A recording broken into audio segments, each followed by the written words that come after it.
Hey, this is Lacey, your Las Vegas gal. I'm here with my good friend Amber Coleman from Guild Mortgage.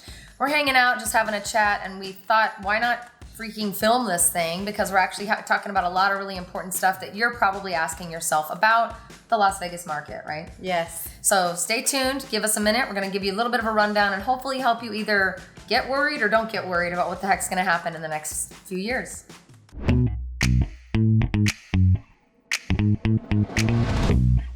So we need to talk about the market, and I think it's important because you and I have been getting hundreds of questions a day It's from all people. the time. All day long. Mm-hmm. When's the market going to crash, right? Mm-hmm. That's the number one question. When or if. Yeah. Should I buy right now because the market's going to crash? Right. You know? Or should I wait because the market's going to crash? Yeah. Or I'm going to just wait because the market's going to crash. Yeah. Like there is like every angle of this thing people are taking. So for you and I, this is something we talk about on a daily basis, and we thought, why not? We're having a conversation over dinner. Why not stop dinner and go and do a recorded video for you, because we wanted to make sure that we could give you the information that we've got. So let's, I guess if it's okay with you, I want to define what the heck is a market crash to begin with, because I think there's some really big misconceptions. Do you agree? Are you getting people that don't quite understand it, but they're listening to the news, or? Yeah, everybody's just freaked out. Well, the market's going to crash. The market's going to crash. What does it mean for a market to crash? So we actually looked it up because we wanted to make sure that we were explaining it appropriately. I'm going to read this to you. It says, when a housing market crashes or the bubble pops,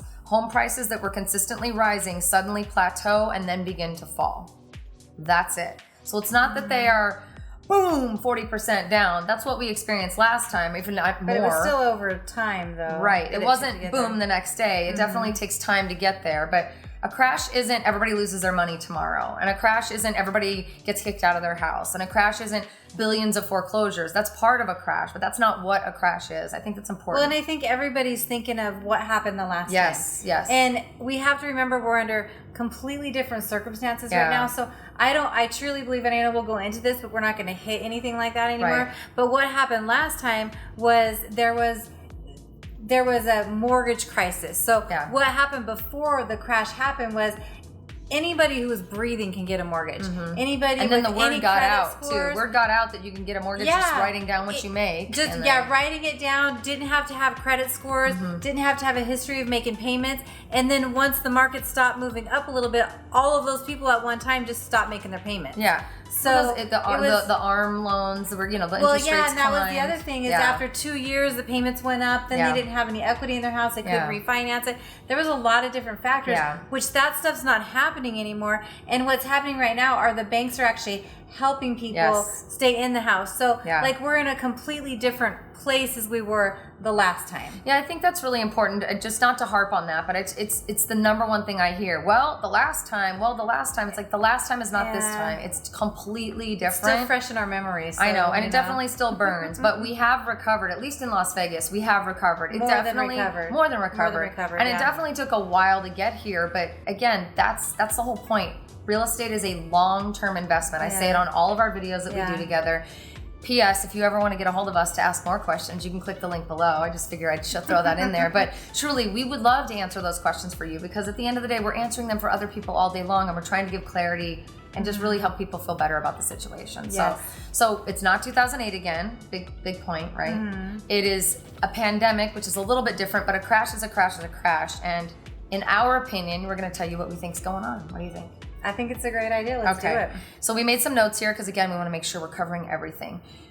There's a lot of news reports out there. I wish I could take a bet on like how many new articles every day are written about. Are you tired of hearing opinions? I'm so done. I'm getting so tired of hearing opinions. I know, we're about to give an opinion, but whatever. We're going to give ours of what we think, but yeah. But the article after article talk about housing crash, housing market crash, and even the ones that speak directly about Las Vegas almost never use Las Vegas specific stats. They're always talking nationally, right? So you were talking to me earlier about just the national versus local conversation. Will you go into that a little bit? So like when you're reading articles, when you're hearing stuff on the news, everybody's talking about nationally we're having a housing shortage right now. Right. So nationally the rates are lower than we've ever seen before in the history, I think, of the United States. Now let's talk about why, because I don't think a lot of people even realize that it's not because somebody decided to throw a little cash out there and it gave everybody a better rate. It's because of the government helping you be able to buy a house. So the feds, to stimulate the economy, the feds are putting an obscene amount of money into mortgage-backed securities. Right. So they're using the housing market to stimulate the economy. Right. So we're able to do a lot of loans at low interest rates Right. because of what they're doing, Right. which is great. Rates are low. Yeah. And people are buying. But the minute the economy is stimulated in other ways, those rates won't be as low anymore. Right.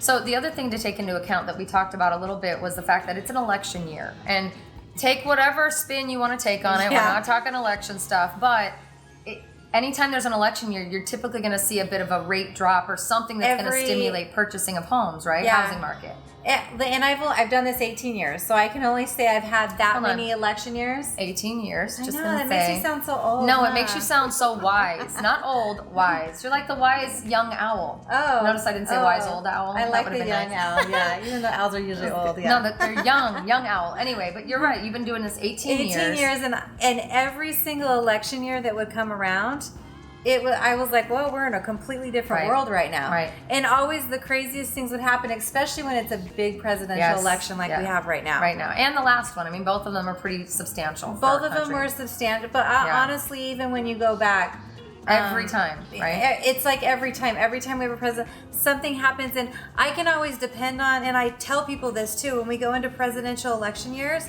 the rates usually stay low. I tell people we that prepped for it in January. All year long we were planning, or we even weren't last expecting year. We didn't expect this, but we did expect an insurge or influx in buyers, Yeah. So, again, we know what a crash is. Let's recap a little bit. We want to talk local news. That's the most important thing. So when we're talking a local crash, not a national crash, not a national crisis, but a local crisis, the numbers get a little bit different. And in Vegas specifically, because of the fact that this city, whether there's a pandemic or not, still has amazingly low property tax rates, right? Amazingly awesome reasons to move here. No income tax. No state taxes. No state taxes. No state income tax. Not income tax. People get huge raises. Yeah. When you move here. But the property taxes are low too. So you got property taxes that are like around 1%. You've got of the assessed value, which isn't even usually the full value of the home. Hello. Yeah. You got the state taxes are completely non-existent when it comes to what other states have a tendency to pay. So yeah, we may be in a pandemic and there may be a national crisis, but people still need a place to live, right? Like that's still very important, right? Yeah. Well, and I think what's happening right now, because what we're seeing with the phone calls that are coming in, is people are coming from all over the place. Like, everywhere. Like, yeah. You name the city, and that's where they're coming from. But a lot of it is that people can work from home right now. Yep. So it's changed their mindset. They're like, well, if I can work from home, I could live anywhere. Yep. You move to Vegas, you got the entertainment, but the big thing you got is you have a raise in your paycheck because you don't have to pay all the taxes out to the state. And that's the biggest driver of what's bringing That's the here. biggest driver of what's coming to Vegas. And honestly, what I think is you will see crashes in certain states. Of course. And maybe even a little bit here, but if we go through, like, there's always like ebb and flows of the market. Yeah. But because we have such a driving force of people that can come here that have never they never had that low taxes. They've never experienced no state tax. Like it's foreign to people. They're like your property tax is what? I'm like, and it's like a mind opening thing. Like I can make that? Yeah. I can have extra money because I want to. People don't even understand what that means right now. So I think that's what's driving them here. It's definitely a big shift. I did a video last week or so about that, about talking about how it's almost like there was an article that came out of, I think the CEO of Zillow said this. It's almost like the great reshuffle. People are being told that they're never going to have to go back to a real like in-office job and they're always going to be able to work from home. So now it's opening people's minds of I don't have to live here. I can live anywhere I want. Where do I like to visit? Where's a cool, fun place to live? But at the end of the day, where can I maximize my paycheck and really live cheaply and make the most out of life? And Vegas, baby, does definitely do that for you. Does do that. I mean, the paycheck and then the weekends you have enough entertainment that you never get to leave. You never have to leave. And we have an NFL football team here now. We got the Vegas Golden Knights now. So, okay, we don't have to talk about why to move to Vegas. We know you want to move here already. But let's talk a little bit more. So I've got some more thing here. So we talked about how there's low interest rates that are, being stimulated by the government. So again, don't count on those sticking around forever. No. So when people are asking, should I buy now? If you have a job, you're employed, and you're thinking of moving to Vegas, yes, you should buy now because you're going to get more for your money. And the only downside is that we're having a little bit of a shortage of inventory of homes to purchase from. So if you're looking at resale homes, you're going to have a hard time finding, something right off the bat and getting it with one offer. Sometimes you're going to be competing for those. But even with the competitive aspect of what's happening right now, I'm not on the real estate side personally seeing prices climb up crazy like they did in the last Everybody's crash. Still being very conservative. Pretty conservative. So even if a house is listed for $350, I've seen it. There's some that are extremely upgraded that should be paid more for, but I've seen 2, 3, 4, 5 offers on each home, and they might go $5,000 or $10,000 above what they're asking. So it's not like you're paying $40,000 more than the house is worth to get it. We're not there, and I don't think we'll be there anytime soon. I hope not. I don't think so either. I think there's too many restrictions to get there. No, you're right. I mean, if you have a loan, you have to have an appraisal. People have to have money to make the difference. Big thing, before you have laws now with appraisals. That have to happen. So there's a lot of things standing thanks to last time, there's a lot of stuff coming into play that's protecting this and keeping us safe, I think, which is great. So getting a loan is not so easy. You can't just write it on a napkin and slide it across the table. Although would be fun days to go back to for a moment, but just to be an investor.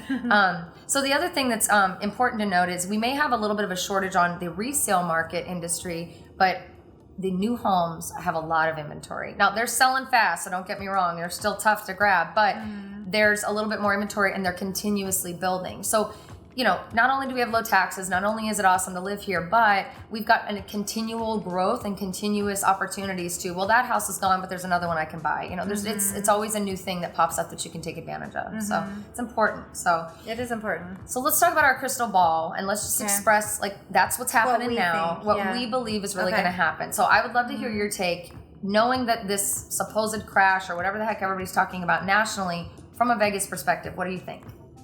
From a Vegas so what I think, because I'm doing the loan side of things, so I'm always kind of looking at rates, trying to figure out what things are going to happen. Economists are saying we should have low rates through 2021. Cool. That's what they're saying. But that doesn't mean as low as they are right now. They're in the 2%, right? High 2s. They're below 3 right now. It's crazy. On most programs. So, on almost all programs, except for jumbo. But then.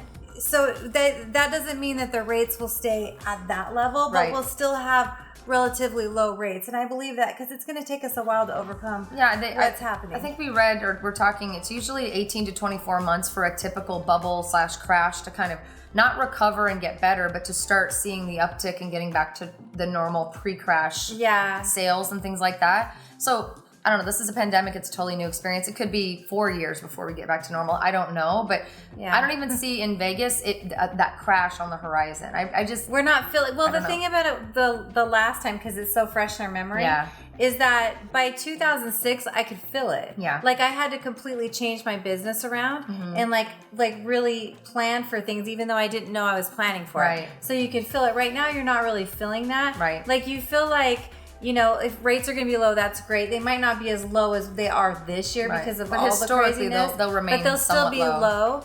I don't know. In a couple years, we might see a little bit of a decrease, but I don't think more than 10%. Yeah, which would be normal because you're always going to go like this in the market. And that's going to, cause you to be able to dip for a minute, and then you're going to go back up, dip for a minute. But over time, since we're looking at it as a long-term investment, you're still going to be going up through that time, even though you'll see things like this. And that's what happens in any housing market. So from a loan perspective, you're saying we're going to likely, just based on economists, going to see low rates through next year, and that you're feeling like, we might see the market slow or maybe see a little bit of a dip in a couple of years, but really in this moment, in this next 12 months, you're not seeing that. I don't see it. And I'm going to brush off my crystal ball and say, from a purchaser, like a buyer's representative or even a seller's representative perspective, someone who helps the actual house process, finding the house and doing all that, I agree. I do not see that. I definitely see outside of Las Vegas possibly that happening. Markets that are maybe or inflated in general. California is a market that's extremely inflated from a price perspective. New York,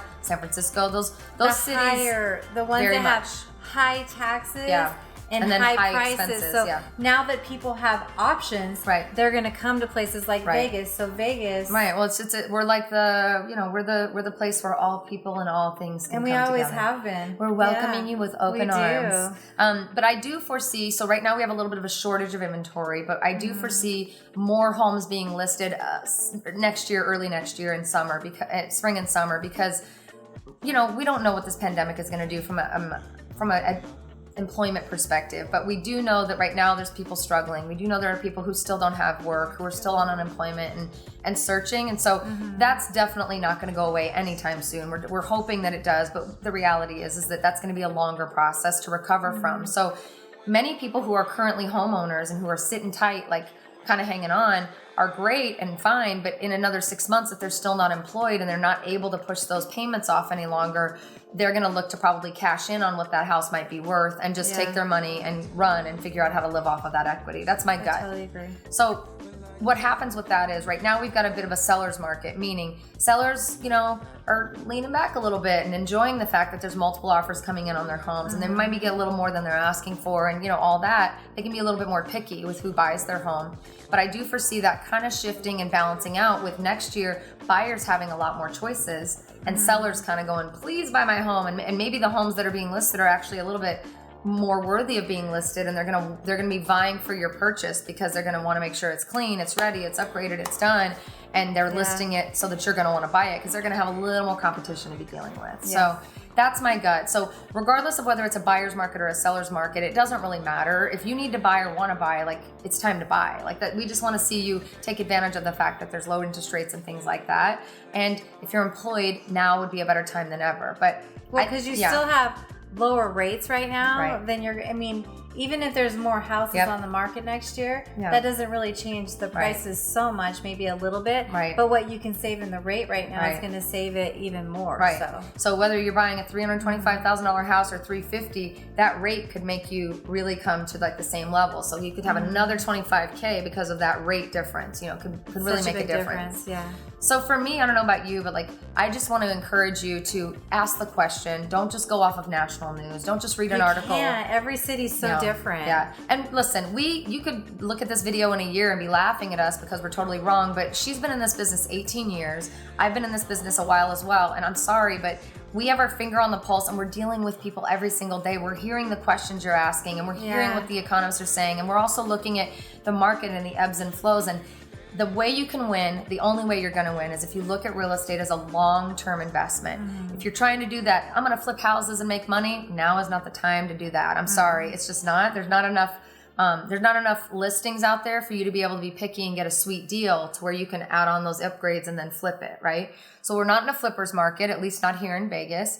So when you're buying, don't come into that thinking I'm going to flip a house and make quick money in 2 to 5 years. You might, but the true plan should be that you hold on to it and let it be an investment that makes money for you later. That's the goal. You may not have to live there forever. It just means we want you to hang on to it, and with the mindset when you buy that you're going to hang on to this thing for a while, because that means you can ride those little waves, because every dip we come up a little higher and start. So every dip is a little higher. So it's an upward process. I'm doing that. I like that we always do this every time in every video. We like our little ebb and flow thing going on. Ebb and flow. So what are your thoughts? Well, plus too, like if you're thinking about not buying, so if you are renting right now, what I always try to say is that the rents are going up right now. Rent is on the rise, yes. Rents, if you're renting, you're still making that monthly payment, but it's not going to anything, and it's higher right now. So at least then your payment's going towards your payment, and you can ride those and you're earning money. Because in 10 years from now, regardless of where the market is, it's still gonna be moving upwards. So I think the important long-term. Long-term period. The important thing is that it's long-term. For us, really, at the end of the day, whether you're renting or buying, we want to be able to help you get the answers that you need so that you can make the right decision. Rent is on the rise, especially here in Las Vegas, and we've looked at several people who just want to move here for 6 months and decide where they want to live. That 6 months could cost you a lot of money by waiting. So for us, we want you to come into it with the mindset of, we don't care if you buy, we don't care. It doesn't matter to us, but we want you to do what's going to be the best thing for you in your future, which is going to probably be urging you to lean towards purchasing. If you're employed, if you have steady employment and your boss tells you, yep, you can stay and work from home, here's a letter to prove it, you have the right to buy. I like how you pointed out the letter. Letter to prove it, right? You have a right to buy. If you're employed and you're in this moment that most people are not employed, take advantage of this opportunity to be an investor, because this could be like Yahoo, man. When Yahoo came out, all of us wished we had known about Yahoo and bought that stock early on, right? Apple, same thing. So don't let Apple and Yahoo slip by you, you know what I mean? And you think about all the people that are moving from cities that, house prices were higher. So I always try to think like, what's Vegas in the future? Because I've seen it. I mean, I was born and raised here, you know that. So I've seen it from when there was like, 300,000 people in the whole county. Right. Now we're at 2.5 million. Now we're at 2.5 million. So it just continues to grow, and it doesn't look like there's an end to it. I mean, with the amount of land we have around us, all we have to do is expand. I used to like to say we're like a glass of spilled milk. Like it just spreads and keeps going until the milk is run dry. And we got a whole lot of desert that's real thirsty. So I'm pretty sure we're going to be growing for a little while. So anyway, Amber and I are really excited about the fact that you're even watching this video. So thank you for that. Yes. We both are excited to share this kind of information with you. So if you could do us a favor, Amber's channel, make sure you click on subscribe. My channel, please click on subscribe. Click the little bell if you want to get notified when we put up new videos. We always want to be available to you personally. We don't just want you to watch the videos and make assumptions. So please, please, please click the link below in the description. And if you're watching this on a mobile device, there is a link below. Don't pretend like you don't see it. We're both also on Instagram. You can search us there and find us. But truly, we just want to be able to answer your questions and help you figure out what's the next best step for you. Any closing words, my friend? No, Long term? Long-term. It's long-term investment. And it's not a crash. No, I don't know. I don't think it's a crash. I really don't. Like, we're not feeling it right now. We don't believe in crashes. We believe in rainbows and butterflies. We do. We're always in that happy world right there. This is what happens when you catch us after a quick dinner. We're not even prepared for this video, but we are excited to share it. So thank you again for inviting me to be a part of this conversation. No, thank you. It's always fun to be with you. You can see why I love her. I hope you can see why she loves me. Even if you can't, we want to help you. So click that link below, and I guess we'll see you next time. Thanks again. Bye.